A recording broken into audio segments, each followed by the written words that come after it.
Good evening and welcome to another edition of Nevada County Interviews. And I'm your host, Paul Minicucci. And tonight we're pleased to have with us in the studio one of Nevada County's leading arts person, Julie Baker, who is the Executive Director of the Center for the Arts. Julie, thanks for coming aboard. Thank you so much for having me. Well, you're most welcome. You are my favorite arts organization, and I'm sure most people in this county. You've done wonders, so we really appreciate all those things that you guys do. Thank you. So tell me a little bit about yourself. Where were you born and raised? I was born and raised in New York City. Uh-huh. And grew up on the Upper West Side. And my family owned an advertising agency, and our clients were all in the arts. It was art galleries and festivals and music organizations. And so I grew up in a world of art. Right. I started my first art job was at an art gallery on Madison Avenue when I was 16 years old. That's breaking in at the top? Yeah, there you go. And then we also have a house, and still do have a house in Woodstock, New York, which of course was, it originated the festival. It wasn't actually held there. So a lot of musicians and artists that was really a mecca for artists. And again, would go there most weekends and all summer. And so it's just in my blood. Mm-hmm. Where'd you go to college?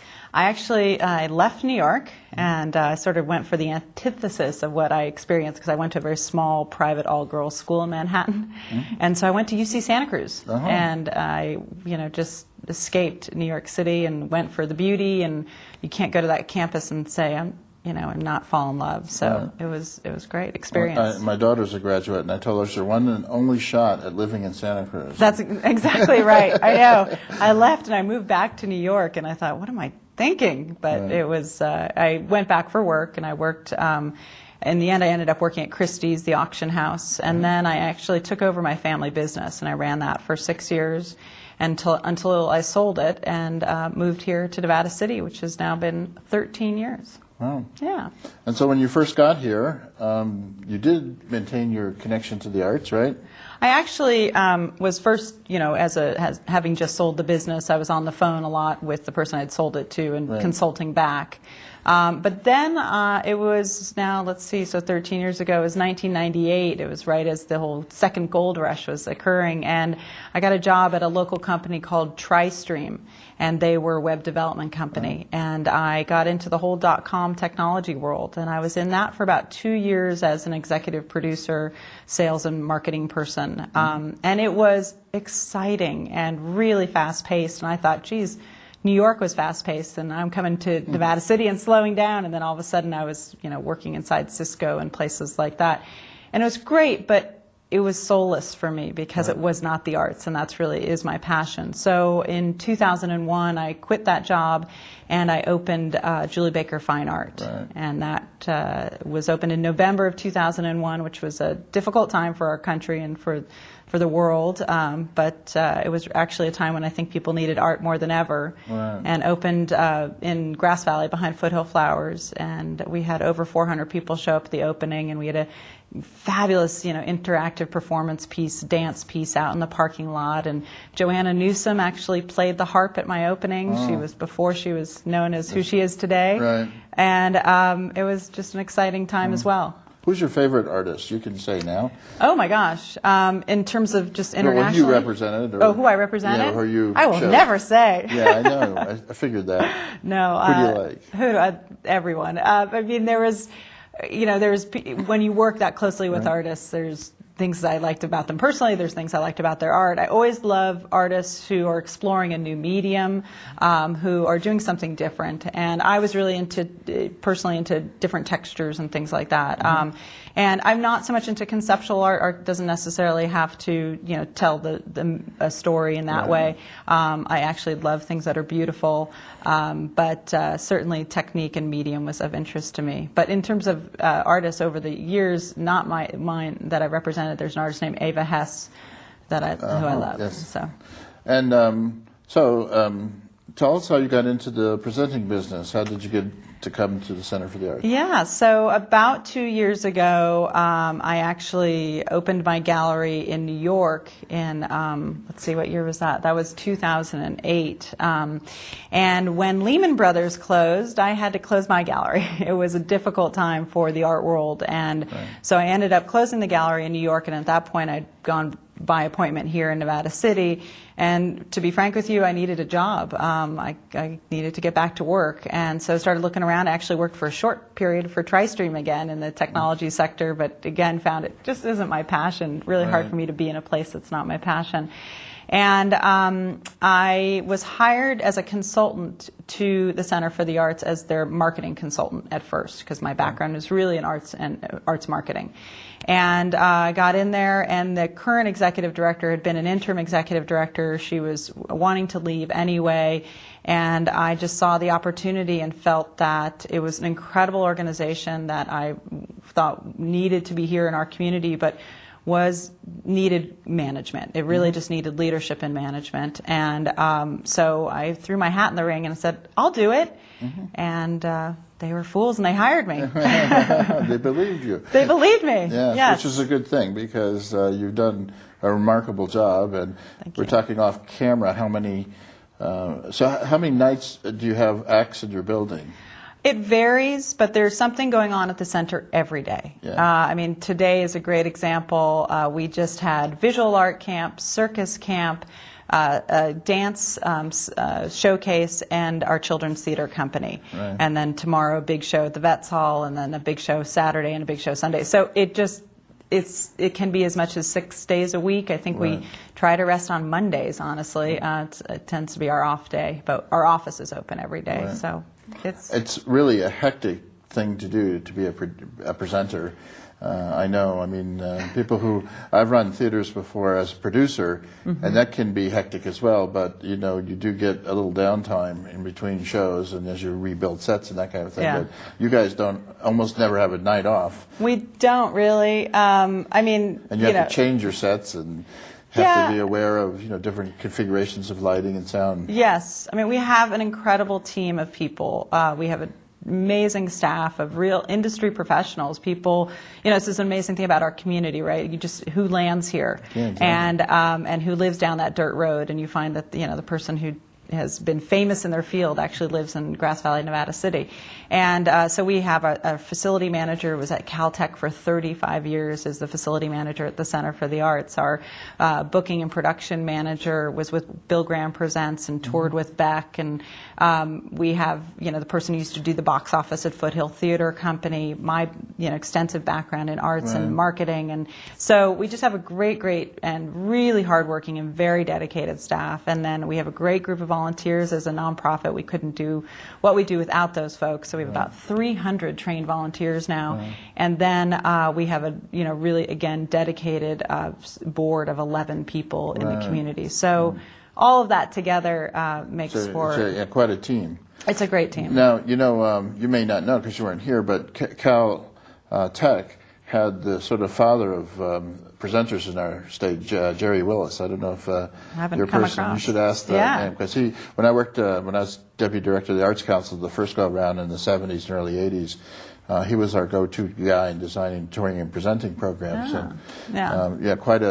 It's a kind of a funny story that the arts would be centered at Caltech, but turned out to be a kind of regional center in the same way UC Davis, at Mondavi is for downtown Sacramento. I have to be honest with you. I mean, when I took the job 2 years ago, I didn't know what a presenting organization was until I went to a conference called California Presenters and walked into a meeting and said, "Oh, that's what I do for a living now." Right. And let's talk a little bit about that. Yeah. And because there's a different philosophy when you're an artistic director of a producing organization. Sure.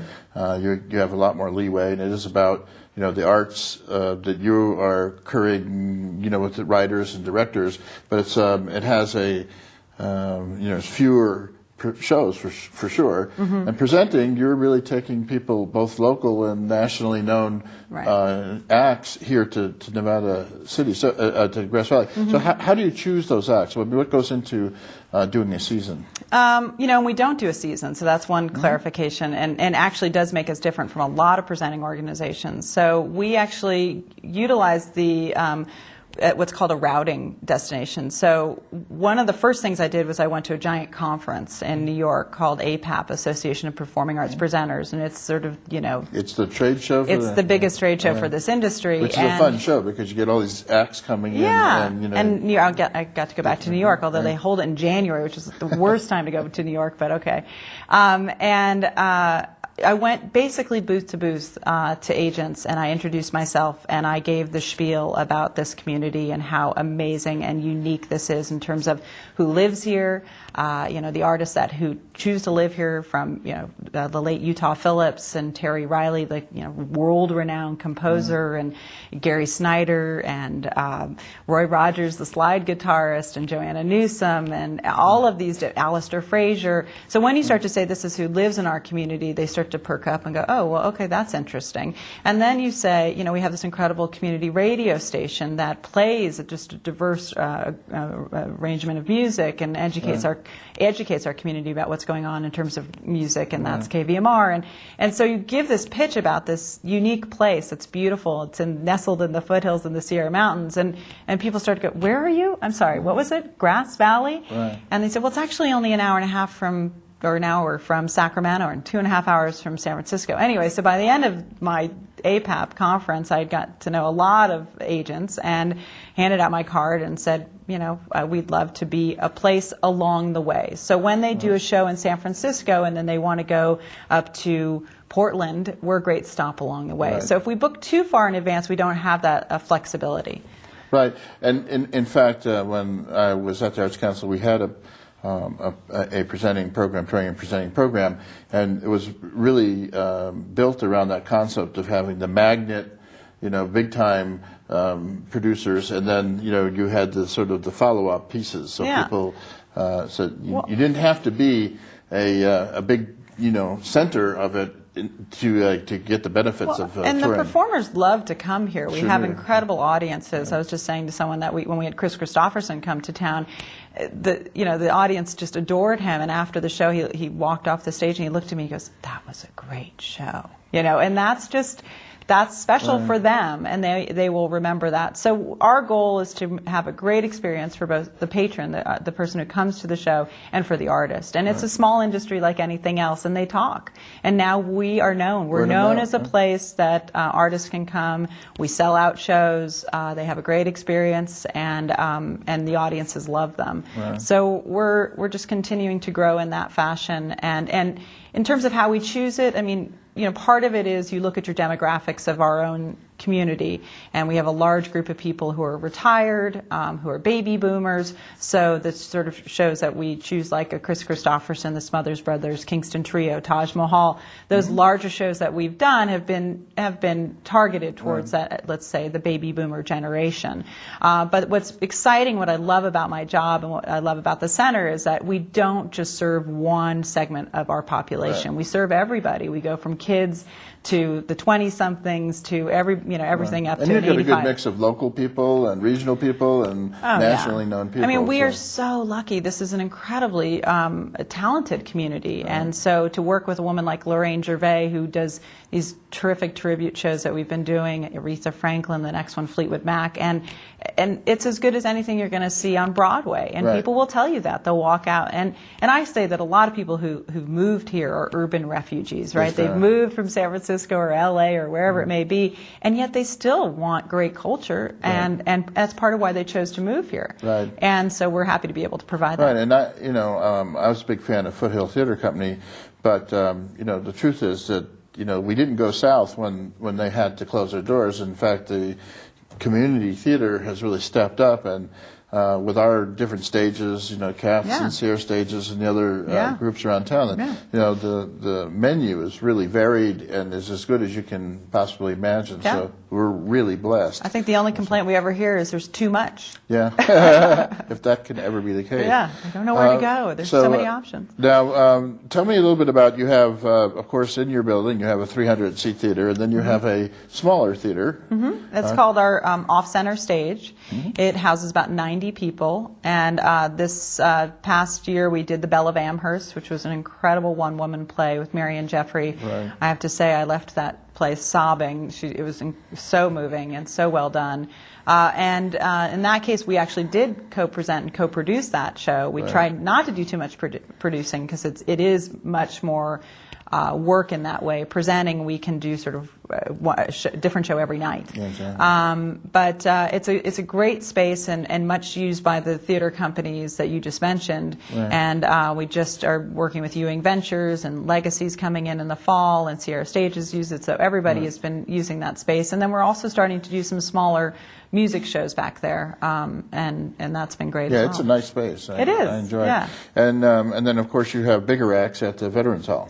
Yeah, one of the things I realized when I first came on board in terms of just fiscal management of this business, which my background is in running businesses as well, is that it was difficult for us to make it make sense on a 300-seat theater. And so, and anyone in presenting will tell you that, because you're just limited and Right. how much money you can make on a night. And after you pay everyone and everything else, there's not a whole lot left. And so we did the first show we did offsite was the Smothers Brothers, and it sold out, and we had a $125 gala ticket, and so we looked at it and went, wow, there's an audience for this. Now, last year, I think we did 5 shows. This year, we're scheduled to have at least 6 shows over there. That gets us to about 1,000 people, and it allows us to bring in a much larger headlining act that we could do in our 300-seat theater. Right. Speaking of which, I want to have the audience get introduced to what's coming up. And I know we have the very talented Wynton Marsalis coming Yeah. up. Tell us how you scored Wynton Marsalis. Oh, this is exciting. I don't know if you remember, 10 years ago, Wynton Marsalis came with Ted Nash. And Ted is a saxophonist, saxophone player in the Jazz at Lincoln Center Orchestra, and he also has his own side gig. And his 2 daughters lived here, and so that's how he came to the community. I had actually just opened my art gallery, and I hosted the VIP reception for Wynton and Ted. Got to know them a little bit, and in fact, Wynton stayed at my in-laws' house at that on that trip. So, and then Ted and I became friends, and so when I took the position 2 years ago, I started corresponding immediately with Ted and said, we got to get Wynton back. And part of it was just a lot of times it comes down to timing and a gap in their routing, and they actually had a Friday night in between Portland and going to Mondavi, and then they're going to Davies, and then they're going to the Hollywood Bowl, and they're coming to Grass Valley. And it's just, that's very exciting, and we're really thrilled that it's sold out, and we're looking forward to it. Yeah, and Wynton Marsalis is one of the great spokespersons for music in schools and education. He's a force. I mean, he's one of those people who only sleeps about 3 hours a night. He's composing, he's doing education programs, he is just, the language for jazz and for music in our culture, he has just expanded greatly, and it's so thrilling that he's coming to our community again. And then another big name who's coming soon, right after, is Aaron Neville. Yeah, we're really excited this year to be producing Nevada County Land Trust benefit, and this year it's again at Stars at North Star House, which is just a beautiful venue, a 1906 Julia Morgan house. And they asked us if we would help make this event happen, which was really beautiful because their executive director said to me, we spend 6 months out of our year working on an event that is not our mission. This is what you do for a living. Why don't you come and help us? And I think that makes a tremendous amount of sense and responsible to our community.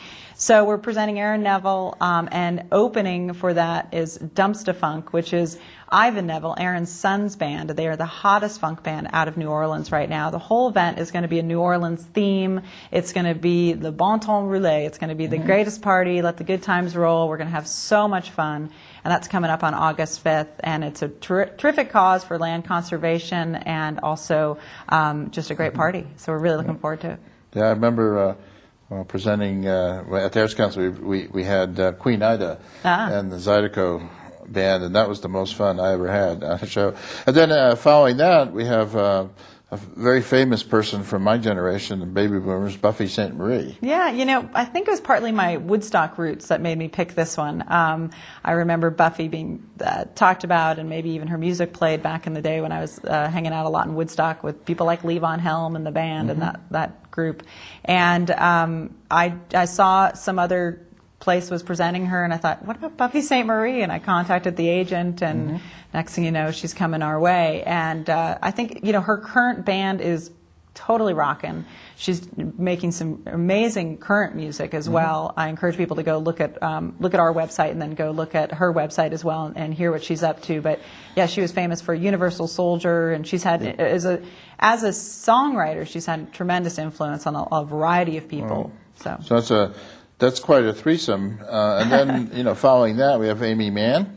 Yeah, Amy Mann is another singer-songwriter. And what's exciting about bringing someone like Amy Mann, first of all, this segment who she's, you know, the target for her is a little bit of a younger audience. Yes. She did the soundtrack to Magnolia, in which she was nominated for an Academy Award. Right. She's coming from Mountain Winery, which is, I think it's a 2,500, 3,000 seat outdoor theater, to our 300 seat theater. Right. So one of the exciting things that we get to do is present these artists that are normally in a much larger venue in an intimate space, and people just can't believe when they get to see them, especially when they see them at the center. You know, we've had Chris Robinson recently, and from the Black Crowes, and people just go, I can't believe I get to see him at the Center for the Arts. And this, you know, he's standing outside the bathroom. And I know that you know, a lot of artists really appreciate the intimate experience. In fact, I had the good fortune of talking to Judy Collins at one point, and she was saying how much she liked smaller venues, and she's coming September 25th. She's coming at the end of September, and she'll be playing the Vets Hall, and it'll be with a Steinway piano and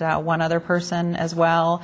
And so just a really great intimate show with her, and that show, people are more excited about that show, I think, than anything else we've announced this year. People are just so thrilled that Judy Collins is coming, and we're just delighted to present her. I think it's going to be a great show. From other presenters, when I book a show, I talk to all the other presenters too, and I say, how is this show? Is this a good show? You know, et cetera. And everyone says the audience love her shows. And is she doing sort of she did a kind of segmented pieces of her career, because she's had various... That's right. Is that what she's going to be doing? Yes, it's retrospective. Right, retrospective. Yeah. So, and then Robert Cray. Yeah, the blues musician just got inducted to the Blues Hall of Fame. He tours, you know, around the world. Just incredible musician and guitarist. And this is going to be a really fun, upbeat show. We'll have room for dancing. Actually, we'll this time have room for dancing. We said this one time before. We learned from that mistake. We didn't quite make up that amount of space that we needed to. And this is a dancing community. When they say they want to dance, they dance. And we will have that. And it's going to be a great show. There's a real love for the blues in this town. Blues play really well here. And so we're just excited to bring someone like him through. Right. Yeah, there's a great, actually, undercurrent in Sacramento of blues players for a long time, along with, you know, some of the good rock and roll that we've had. And then Ira Glass. That's a different kind of act. Talk about that. Well, one of the things, the center's mission is visual, literary, and performing arts. So the literary aspect is as important as the performing aspect. And so, you know, and if you're going to go for what's going on in the literary arts, I would say Ira Glass is a pretty giant in that area. Of course, he does This American Life on National Public Radio, and he's just a tremendous storyteller. And again, this is a show that I know Mondavi had him, I think, a year ago. The Wells Fargo Arts Center had him about a year ago. So I talked to all of those presenters, and they say this is just a great show. He and people adore him, and we're co-sponsoring that with Capital Public Radio. And you know, a lot of it is so that we can build this area as a destination for the arts. When you bring acts like this, it just puts us on the map, and people start to go, what's going on in Grass Valley? Right. It's a really nice combination of artists here, different, you know, from more commercial to more Americana and everything in between. So yeah, we try to keep it diverse in terms of our programming, and certainly not have it, and be surprising. We'd love to announce something and people say, "I can't believe this person's guys coming here," right, and I say, right here. and I say, "Why not?" Yeah, no, it's true, and I think you mentioned KVMR, a radio station that's world famous. Absolutely. People, when you look at their demographics and how many people follow them on the web. I think they probably have more listeners outside of Nevada County than in Sacramento than they do inside. So, and I think that's their stock in trade is the most eclectic station that we you could possibly imagine. Yeah. So commercial free too. So tell me now. We have about 2 minutes left. Okay. Tell me about what's coming up. I know you guys are considering a remodel. We are considering a remodel. We're actually in the planning study phase of that right now, interviewing people in the community to see really if it's feasible to raise the money that we need to do a very large renovation to the center so that we could be the premier performing arts center regionally that's still an intimate space. We're looking at about 400 seats. The center is a renovated car dealership, and we make the best use of it currently as we can, but with what we're seeing in terms of the quality of people who live here and the acts and the musicians and the theater companies, and then who wants to come here, we're ready. We deserve this space, and we meaning the community. And I think that's an exciting thing for all of us. I think we could be the mini Mondavi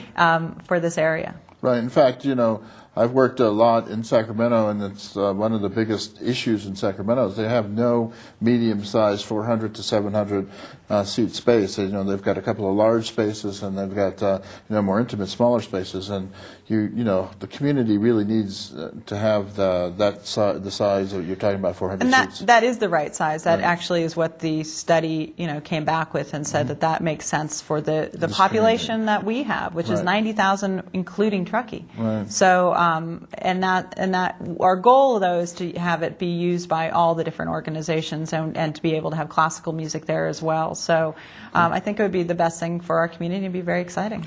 Well, once again, I'm a big fan. So keep up the good work, and that's about all we have time for. So Julie Baker, thank you so much for coming here, talking about the Center for the Arts and what's coming up. I hope everyone at home are taking down those notes.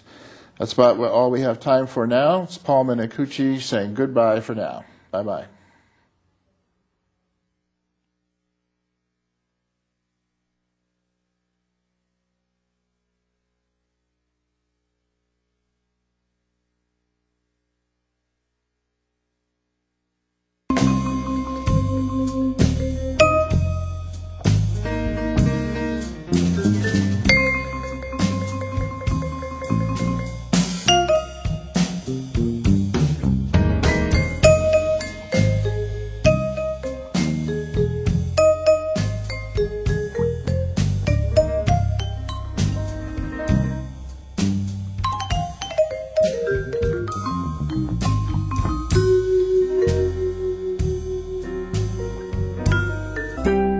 SPD Market.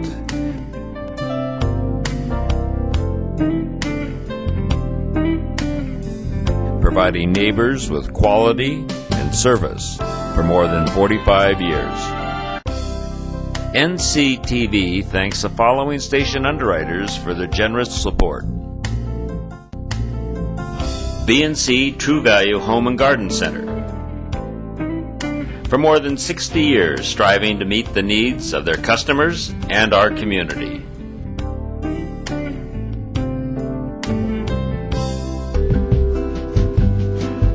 Our Northern Sierra Propane team is a family-oriented business that is committed to giving you fast, prompt, and reliable service. Our goal is to never leave you without gas or heat in your home or your business.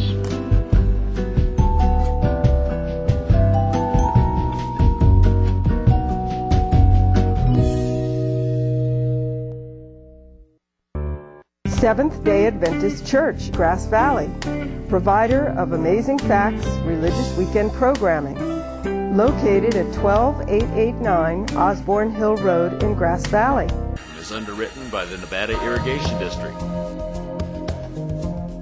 Since 1921, providing clean and healthy drinking and irrigation water to more than 24,000 homes, farms, schools, and businesses in Nevada and Placer counties.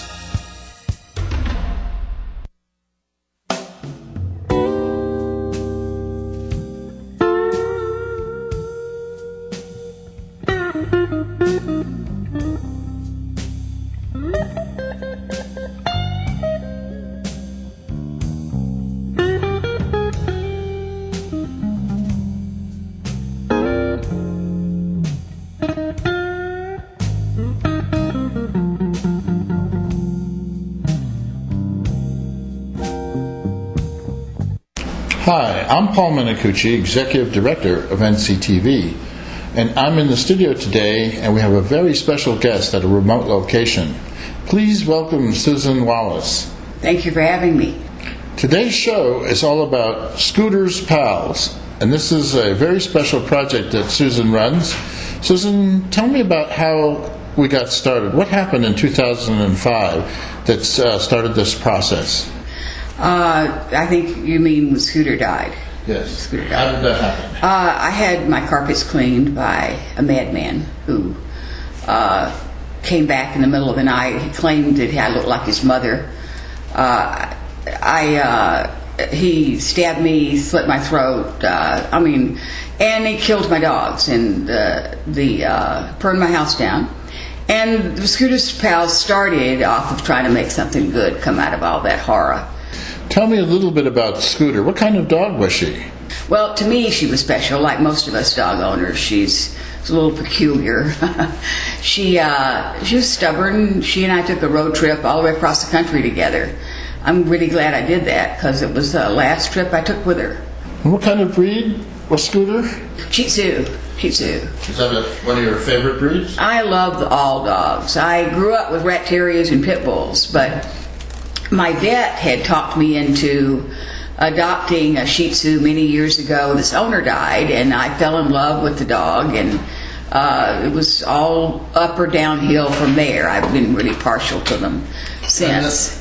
And then another dog was killed that night, too. Is that correct? It really sounds sort of insensitive that we never talk about Molly.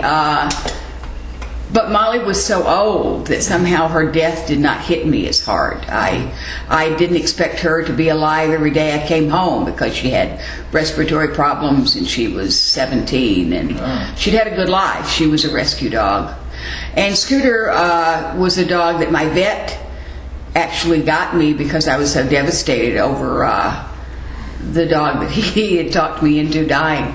At any rate, Scooter was a great dog, and she was stubborn, and I think I was particularly partial to her, but she went with me to work. She went with me everywhere, and I was like one of those crazy old ladies that can't be separated from her dog. And so you said you tried to make something wonderful out of this horrific tragedy. How long did it take to come up with the idea of rescuing dogs? Well, I'd always help people do this.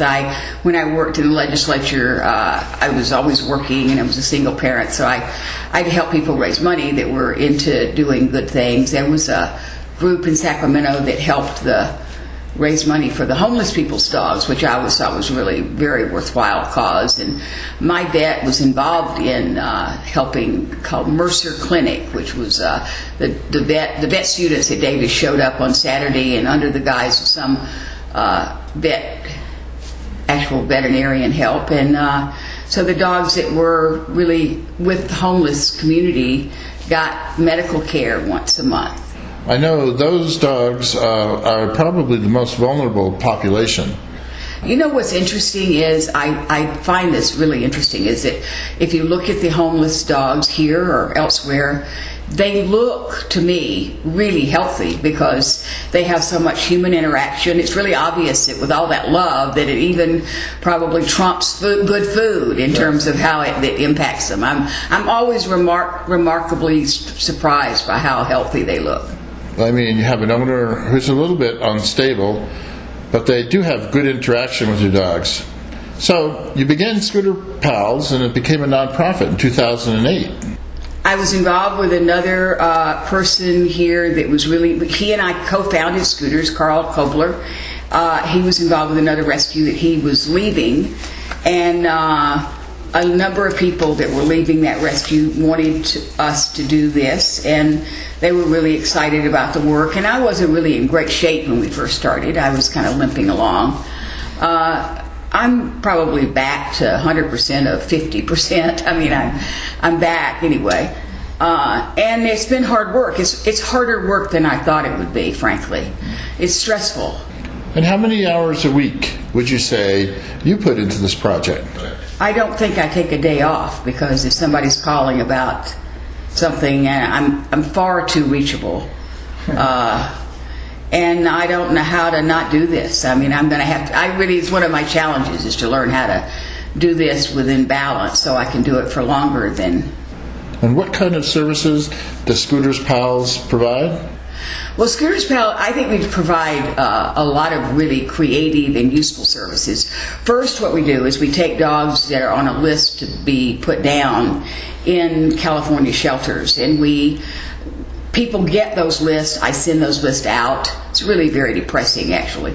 And if I have a foster home that says, I will take Fido or Bruno or Mary, I will take Fido and I will foster him for you, or her, then we will get the dog vetted, spayed and neutered, vaccinated, wormed, heartworm tested, basically the basic vetting that the dog needs.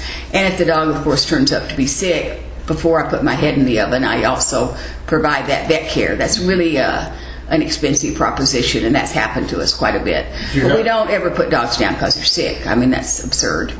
Do you have a particular veterinary medicine person who you work with here? We have a number of vets we work with here. In fact, almost all of them. We work with Mother Lowe, Tim Van Geen, who's just like God to us, and Dr. Denny at Pine Creek, and Dr. Decker at Grass Valley. And there are a lot of great vets, and there's also Dr. Tom Sproley at Best Friends, who's just a godsend. I mean, they're all wonderful people. We really live in a great community for great vets and great dog people. And how many dogs do you shelter at any given time? Well, that's interesting. What I was saying about fostering is we really rely on foster homes. We don't have a facility. What I'd like to get to in a moment is talking about how we will be able to do much better work if we have a facility, because people that are, like, I get calls probably more than once a week. We're leaving Saturday, leaving the country, and will you take our dog? And I try to be civil about, why are you calling me on Thursday and you're leaving Saturday? But we try to take those dogs for people that are military and they have no choice. We people that are ill, I mean, and they have no family. I mean, we try to find and go seeking out foster homes for those. If we had a place, we would and are committed to taking dogs in need like that. We would never turn those dogs down. We also would like to be able to take the overflow from our county shelter, who does such a good job, but they are stressed to the max, and I know they like more help from us than we are able to give them because we don't have a facility. I'm certain we will get that facility, because I'm begging for it all the time, and surely somebody will. We would be able to pay for leasing of it, but I want to be able to have it so it's ours, and would like to do a lease option for it, because we need to have a place that when dogs are in trouble they can go. And right now, if we don't have a foster home, we're not able to help, and that's very heartbreaking. How many foster dog parents do you have? Oh, well, some are on hiatus because we burned them out, and there's some that just do it day in and day out. We probably have 60. Wow. A lot. I mean, we've been very fortunate. I think Scooter's death helped people clearly understand that we couldn't do this without the foster homes, and people have really stepped up. We have more small dog fosters than large dog fosters, and if something happens, we will board a dog. We would never put down a dog. That would be, why would we rescue a dog to then end up? So we have 2 dogs in boarding now, which is enormously expensive for us. Right. And it's not good for the dogs. I mean, Do you have any people who are sort of angels who would help you out with boarding animals, for example? We have people that understand we're that desperate, and it cost us rescue rates $300 a month to board. So anybody out there that's listening to this, that's the ticket to keeping my blood pressure under 150. We all want to do that for sure. So let's talk a little bit about how you come by your dogs. So do you suppose that these dogs are abandoned because of thoughtlessness or emergencies? I think humans, I like to say, I think humans have a tendency to get rid of their stress when they're really under stress. I mean, like, I get calls from people that are getting divorced. So in reality, two people who now live in one home are going to separate and now have two homes, but they're dumping their dogs. If you can talk to them and explain to them that in this economic climate, if they drop their dog in a shelter, they are likely killing their dog. See, and I don't think shelters like to tell people that. I mean, this shelter here is very good, but most shelters will take dogs. Some charities will take dogs and charge you for it, and if they get crowded, they put their dogs down. I would really urge people to ask the question they don't want to know. And I had a woman the other day call me, I'm leaving the country and I need you to take my dog. I said, well, if you can afford to leave the country, you can afford to board your dog. I can get you rescue rates. I have people that will help us do that so that you're not, $50 a day is what it normally is in a really nice boarding facility. We can get that same service for much cheaper to save a dog's life from a number of kennels here and in Roseville and Sacramento. Just by way of comparison, how many dogs are put down in the county shelters? I don't know about the city shelter, but I know that this county shelter does not kill dogs, and if dogs get on a list to be euthanized here, Sammy's friends and I share that burden to take them out. When I'm asked, we will share that cost with the shelter. And that's a kind of a work in progress, but that's what I mean. I mean, this is a unique shelter. I just learned, and I'm supposed to know, right, that Sacramento County, that there are many dogs that don't even get counted in the percentage. They just are put down. And then we see what's available for rescue, because we really feel like we work those lists all the time, and we get every dog off the list saved, and it's nowhere near the dogs that they put down. And how many dogs are you able to save on an annual basis? We have been able to do more as we've been in business longer. I'd say in the last few years we've saved over 750 dogs. So, and probably the first year it was 100, and then the second year it was 2 or 3. So it's between 200 and 300 dogs, 300 dogs a year. The other thing we do is we help people post their dogs. If you will keep the dog safe, either with you or if you're leaving the country, you board, and you're still in connection with that process, we will treat that dog as if he's ours, in the sense we put him on the website. We're just wanting to help the dogs not die because of the economy. So let's talk about what's coming up. What are the plans for the open house? We have an open house. Can I also backtrack 1 second about, I didn't talk about we're looking for 20 acres.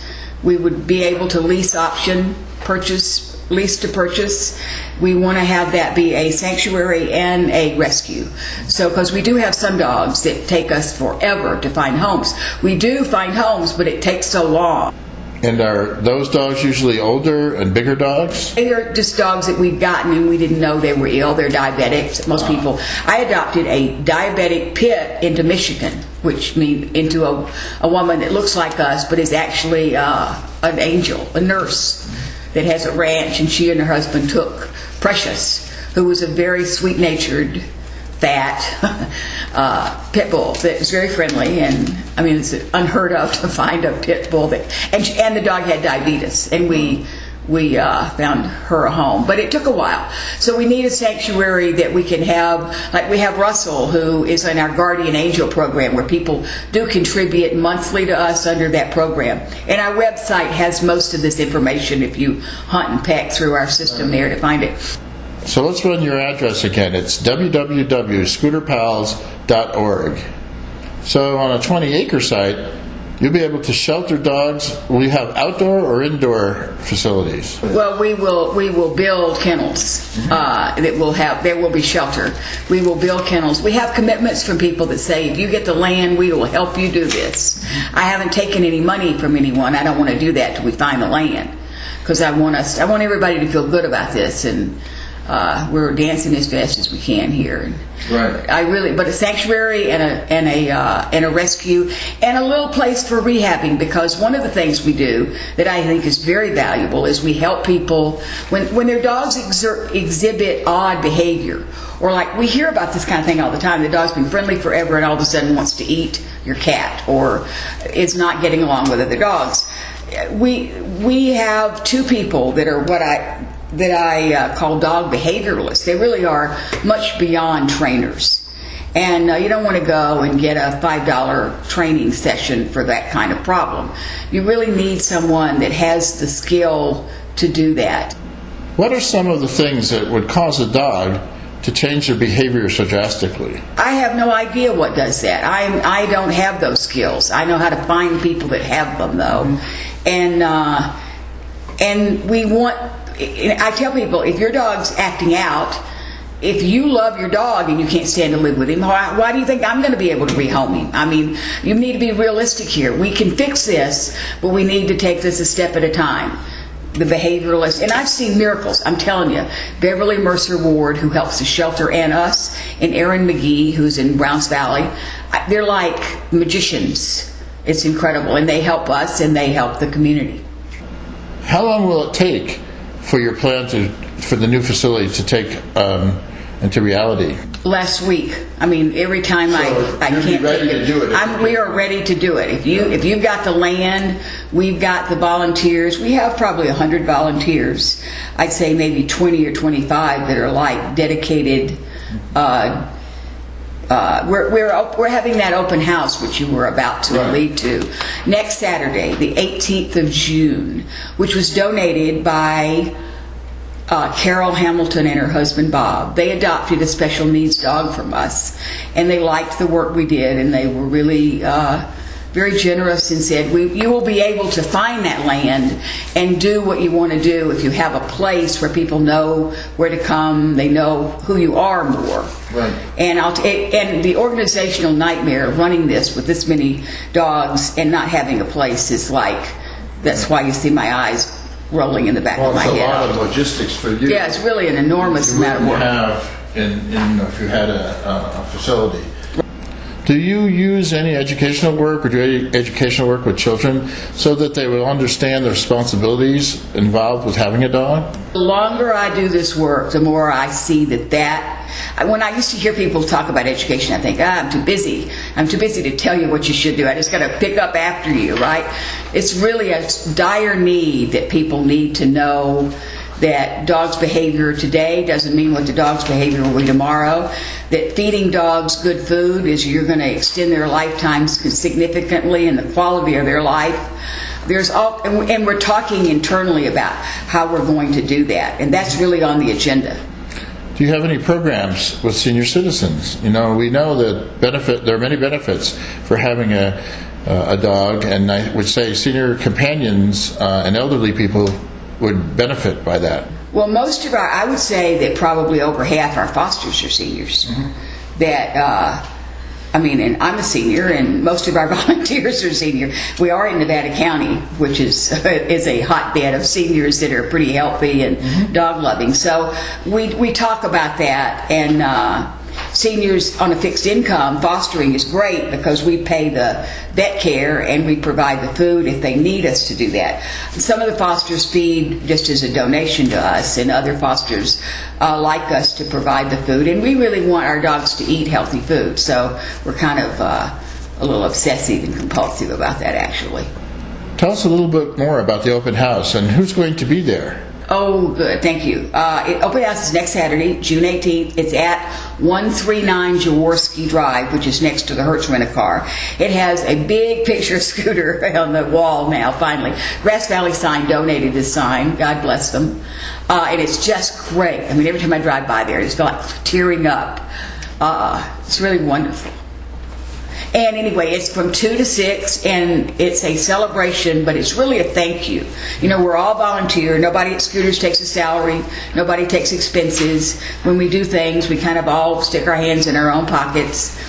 And we want to thank those. Mm-hmm. So someone donated the catering by Austin because we didn't want to really do a potluck for the public. So it's 2 to 6 this Saturday, and everyone's welcome. Our advisory board's being invited. The mayor of the union's going to be there and send someone, and all our fosters and all our volunteers. You have some nice handouts. I'm sure that you'll be giving those out at the events. So we have a few minutes left. What is it that a person who wants to help you out, what is it that they can do? Is it volunteering, donations, cash? What's the best thing for them to do? You can do a number of things. If you can't foster, we really love our fosters. We treat our fosters pretty good because that's how we save lives. But if you can't, donating is a wonderful thing because, like I say, none of us get paid, so every dime we get goes to vet care, basically, food, vet care, and if we have a foster fall out and can't replace it, it'll be boarded. And then we have a Guardian Angel program, which is for our special needs dogs that are slow to get adopted. And so, like one dog, Russell, has a lot of acupuncture appointments, and some of that's donated and some of that we have to pay for. Mm-hmm. So Russell and other special needs dogs we have, all of that is probably findable on our website. Mm-hmm. And then volunteering. I mean, we really need your help. We can use your help. And now that we have the building, we're open Tuesday through Saturday, 10 a.m. to 2 always. Mm-hmm. And then we're in and out of there as other things happen. But we're closed on Sunday and Monday. So you do have a location now where you can have an office and a place to meet people. And where, we'll have food there. We'll have sign-up sheets for grabbing your attention, and we have heartworm and so forth, and leashes and all that. Okay, tell me if you can, what's one of the most heartwarming stories that you remember? Something that happened to you that really touched your heart since you've been involved with this project? I actually have a story that may not seem very heartwarming to you, but Red was a dog that was tied up in front of the shelter and left in the rain, and he was blind. And we took him for vet care. I can never talk about this without crying. And he has cancer. So I just can't believe I just love this dog. Everybody, all of us just love this dog. And we got a hospice foster. And that dog lived with us over 6 months. And then when we found that he was closely approaching where he was going to be in a great deal of pain, and he was just a love. I mean, we just didn't want him to die in a slab in the shelter.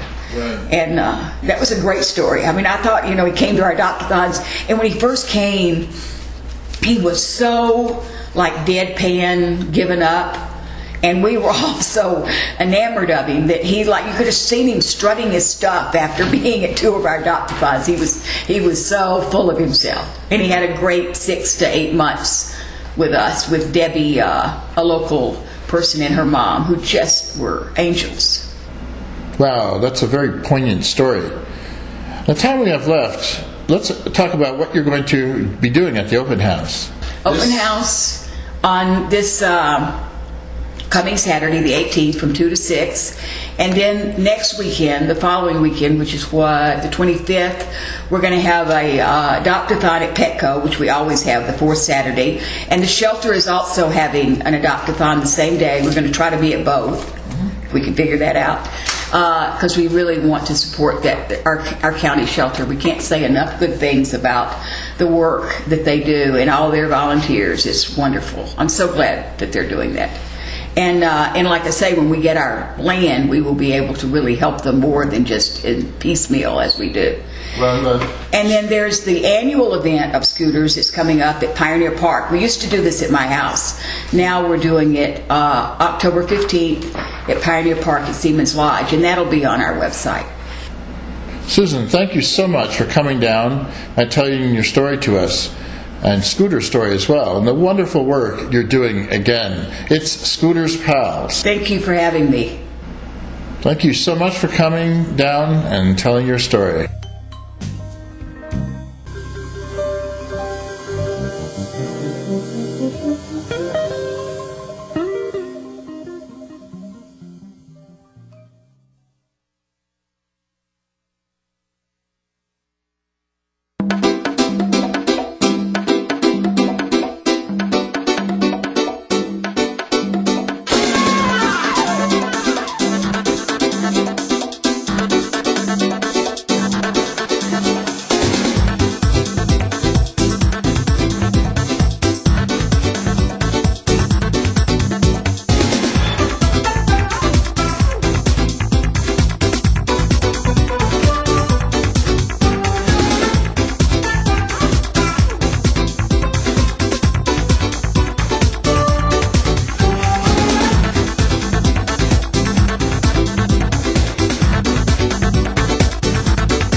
Hello, my name is Richard Miller. I belong to the Nevada County Amateur Radio Club. My call letters are KI6UOV. On June 25th and 26th, we are going to have a field event at the Nevada County Fairgrounds, Gate 4 at the amphitheater. You're welcome to come by and see how amateur radio is. Amateur radio works when nothing else does.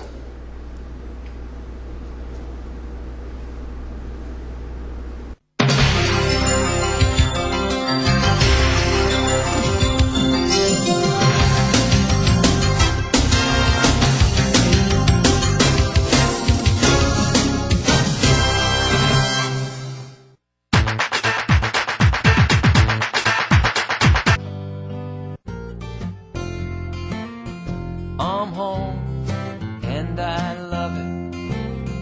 I'm home where I belong. I'm home and I love it. I'm home where I belong. It's always nice to come home. But these days, many Americans are at risk of foreclosure and losing their homes.